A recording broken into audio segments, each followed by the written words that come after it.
शांति का जन्म एक बहुत ही रईस परिवार में हुआ था। 5 पुश्तों में घर में बेटी हुई। इसी वजह से वह बहुत नाजों से पली बड़ी थी। दूध दही के भंडार हुआ करते थे। हर जन्मदिन पर उसे दूध से नहलाया जाता था।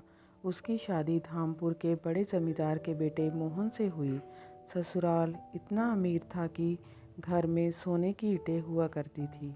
शांति के देवर को जुआ और सट्टा खेलने की आदत थी। इस वजह से धीरे धीरे घर की हालत बिगड़ती गई। घर के बर्तन तक बिक गए, खाने के भी लाले पड़ गए। शांति अपने पति और 5 बच्चों के साथ शहर आ गई। इन 5 बच्चों में शांति की एक बाल बद भी थी। मोहन ने शहर में मुनीम की नौकरी कर ली। पूरा परिवार एक कमरे में छोटे से घर में रहता था। सबका गुजारा मुश्किल से ही हो पाता था। उसने कई बार बच्चों को सत्तू का आटा घोलकर पिलाकर ही सुलाया था और खुद तो भूखी ही थी। उस दिन पड़ोसी के बच्चे को दूध पीता देख शांति का बच्चा दूध पीने की जिद करने लगा और रोते रोते ही सो गया। दूध से नहाने वाली शांति के जीवन में ऐसा कभी समय आएगा, उसने सोचा भी नहीं था। उसके आंखों में आंसू भरे थे। एक माँ का मन रो रहा था। अपने बच्चों का दुख शांति से देखा नहीं जा रहा था, पर करे तो क्या करे। मोहन जमींदार खानदान का था।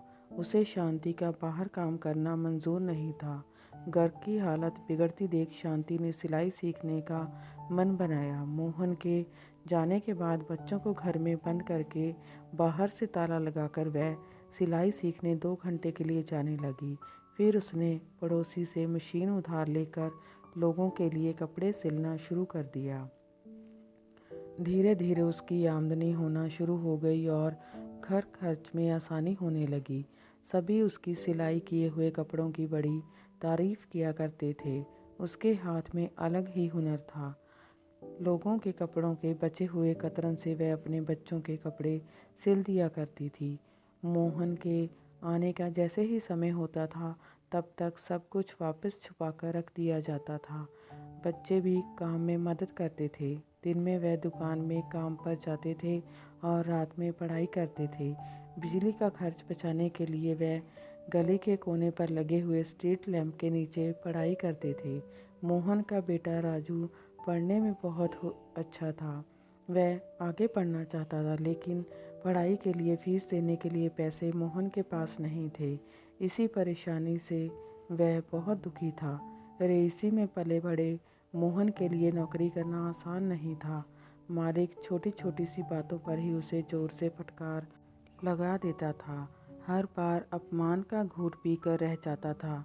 उस दिन भी छोटी सी बात पर उसे ज़ोर से डांट पड़ी।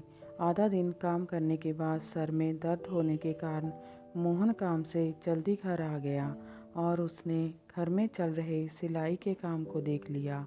उसके अहंकार को चोट पहुंची। उसका गुस्सा उस वक्त 7वें आसमान पर था। शांति चुप रही। उसने अगले दिन सुबह तक का इंतज़ार किया। जब मोहन का गुस्सा थोड़ा शांत हो चुका था, तब उसने बड़े प्यार से मोहन को समझाया कि हम दोनों सुख दुख में साथ के भागी हैं। वह मिलकर अगर बच्चों को पढ़ाएं तो बहुत अच्छा इंसान बना सकते हैं। मोहन को भी शांति की बात सही लगी। वह शांति की समझदारी और बुद्धि से चकित भी था, साथ ही अपनी गलती पर शर्मिंदा भी था। शांति की बाल वधू उसके साथ सिलाई के काम में हाथ बटाया करती थी। शांति ने बाद में उसे भी फैशन डिज़ाइनिंग का कोर्स करवाया और उसका बुटीक खुलवा दिया। मोहन ने कुछ समय बाद अपने बचत किए हुए पैसों और पेंशन से आए हुए पैसों से मिलाकर एक सुंदर सा घर बनवाया। घर का काम पूरा हो चुका था, बस घर के बाहर नेम प्लेट लगाना बाकी था। एक ग्रेनाइट के पत्थर पर सुनहरे अक्षरों से नाम लिखकर घर के बाहर लगाया जाना था। एक दूर के रिश्तेदार की काकी और पड़ोस वाली मौसी भी आई हुई बैठी थी। सभी अपनी अपनी ओर से घर का नाम सुझा रहे थे। काकी ने कहा, घर का नाम मोहनवास रख दो, तो पड़ोस वाले चाचा ने कहा कि मोहन धाम ज़्यादा अच्छा लगेगा। मोहन सबकी बात चुपचाप सुन रहा था। तभी मोहन का बेटा राजू बोला, घर का नाम शांति मोहन निवास होना चाहिए। इतना सुनते ही सब उसकी ओर देखने लगे। शांति की आंखों में आंसू आ गए। ये आंसू इस खुशी के थे कि उसने अपने बेटे को सही संस्कार और सही परवरिश दी है। उसने अपने बेटे को औरतों का सम्मान करना सिखाया, उन्हें बराबरी का दर्जा देना सिखाया है। औरत जीवन भर अपने तन मन धन से सभी को बहुत स्नेह और प्रेम देती है और सबकी जान लगाकर देखभाल करती है। कभी सोचती भी नहीं कि उसे बदले में कुछ चाहिए, लेकिन अगर उसे सम्मान दिया जाए उसकी और उसे अवश्य खुशी होगी।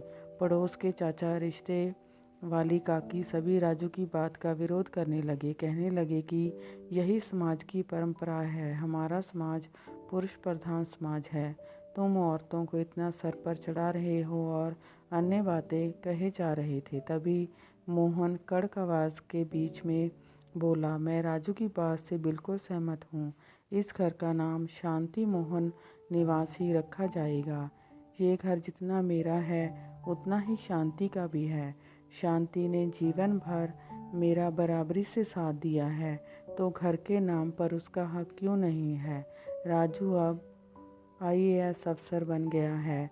मोहन इसका श्रेय शांति को ही देता है। शांति इतने अमीर परिवार की और लाड़ प्यार में पली बड़ी थी, लेकिन कठिन समय में उसने हिम्मत नहीं हारी। उसने ज़िंदगी की हर मुसीबत का सामना बहुत ही समझदारी और सकारात्मकता के साथ किया। परिवार की स्थिति बहुत अच्छी हो चुकी थी। अब शांति हर दिन सुबह उठकर बालकनी में बैठकर अखबार पढ़ा करती थी और खुद को दुनिया भर की खबरों से सजग रखती है। दिन का समय उसने समाज कल्याण के लिए लगा रखा था। उसने अपने आप को कुछ NGO के साथ जोड़ रखा था और गरीब महिलाओं की मदद करती थी।